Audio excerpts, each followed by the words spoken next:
मानोना बिथांमोना जेबो मिशन आरो भिजन गैया आरो रायजो राजानि फारसे जेबो साननाय गैया बुजि मोननाय नङा खारन डेम'क्रेसिखौ बिपिएफआ जोबोद खम बुजियो बे मिशन आरो भिजन गैयै दोलो हिसाबै बिथांमोननि सरकार सालायनायाव बेबायदि माखासे गोरोन्थिफ्रा खुलुमबाय रायजो राजा नोंथांमोन मानगोनां श्रीजुत प्रमद बर' सारा इलेक्शन सफैबायना गोदै गोदै जाफैलायबाय माथो मिनिबा खावलायफ्रा थनोब्रा गोदै रावा फैलायबाय ओंखायनो नैबे भटआखौबो रायजो राजाखौ आं नैबेखौसो खावलायगोन सानै हयै हो जों मिशन भिजन खोथाखौ बुंलायबाय थानानै जेबो लाब गैया मिशन भिजननि खोथाखौ जुदि लानानै मावदोंब्ला काउन्सिल इलेक्शनाव मानो 7ताल' देरहाखो सार नङा होनबा एसे सानै हयै नायदो सार प्रमद बर'मोननि दैनि नालाया माबायदि गेन्दा जानानै दङ बे दैनि नालाखौ गेन्दा जानायखौ फोसाबना लानो नाजानाया मोजां इउपिपिएल हान्जाया मानो होननानै बुङोब्ला दा बुङोब्लाथ' गोबां बाथ्रा बुंहरगोन नङा होनबा दा बुंबावनो सानदोंमोन दा बुंनानैबोथ' लाब गैया बै माखासेफोरा बायदिसिना बुंहरगोनलै दुखु मोनो बिसोरखौ मालाबा 7ताल' देरहानाय काउन्सिलाव 5 बोसोर पावाराव थानाय थाखा फैसा होंगो दोंगो एग्रे बेग्रे थादलायनाय नङा होमबा खिन्थु इउपिपिएलनि दैदेनगिरिफोरखौ आं बेखौनोल' बुंगोन बबे मोनसे दैनि नालाया गेन्दा जानानै दं बबे मोनसे दैनि नालाया ब्लक जानानै दं ना बबेयाव हाग्रा गोथेनानै दं बेखौ एसे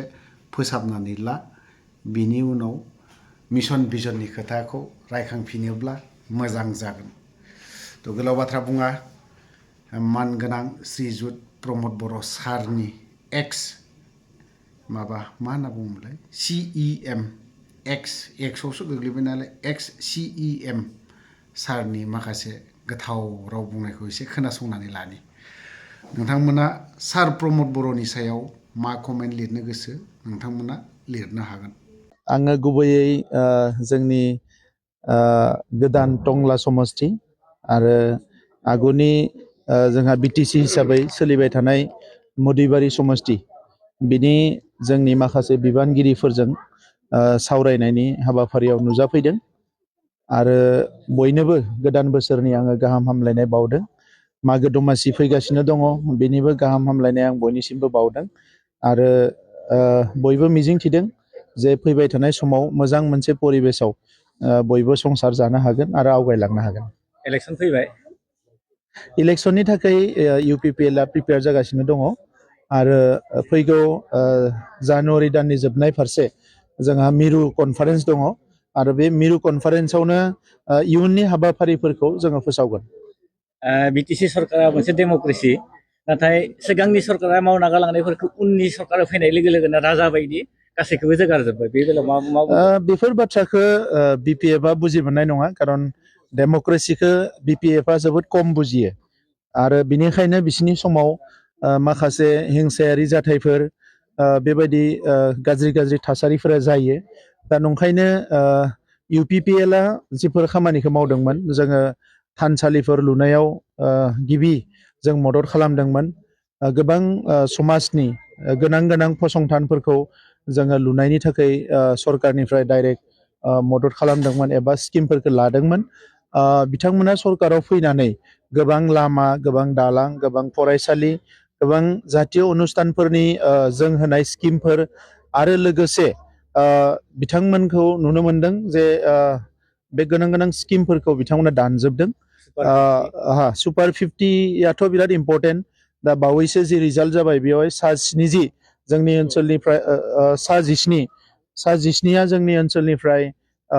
मेन्सआव पास खालामनो हादों आरो इयुनावबो बियो जोबोद मोजां जालांगोन जिखिनिया ट्रेनिं मोनबाय दा नंखायनो बे मिशन आरो भिजन गैयै दोलो हिसाबै बिथांमोननि सरकार सालायनायाव बेबायदि माखासे गोरोन्थिफ्रा जाखागोन आरो गोरोन्थिखौ बिथांमोना मावखागोन मानोना बिथांमोना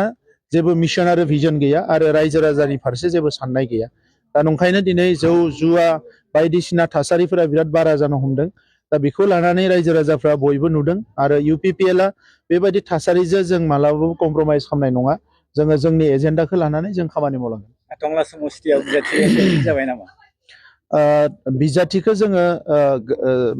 जोंनि जि 15 समष्टि जेरावबो फाइनाल जों दाबो खालामाखै जिखिनि जोंहा MLA फोर दङ माखासे बेवहाय जोंहा बिजाथि हिसाबै दंखायो खिन्थु गोबां जायगायाव गोदान समष्टि हिसाबै बेवहाय बिजाथिफोरा जोंनियाव फैदों बा जोंनि पार्टिनिफ्रायबो माखासे बिजाथिखौ जोङो थिग खालामदों BTCनि बाहेरावबो माखासे सिटफ्राव MLA सिटफ्राव बिजाथिफोर ओंखारदों आरो जोंनि पार्टी दानायनि बाथ्राखौ इतिमধ্যे माखासेया फैनानै रिक्वेस्ट खालामदों आरो बे हिसाबै जोंनि खामानिया सोलिगासिनो दं फैबाय थानाय समाव UPPLआ सोरजों थागोन बेनि थाखाय जोङो समाव फोसावगोन जोङो जोंनि कनफारेन्सआव जोंनि फिउचार कर्स अफ एक्शन आरो डिसिसनखौ जोङो फोरमायगोन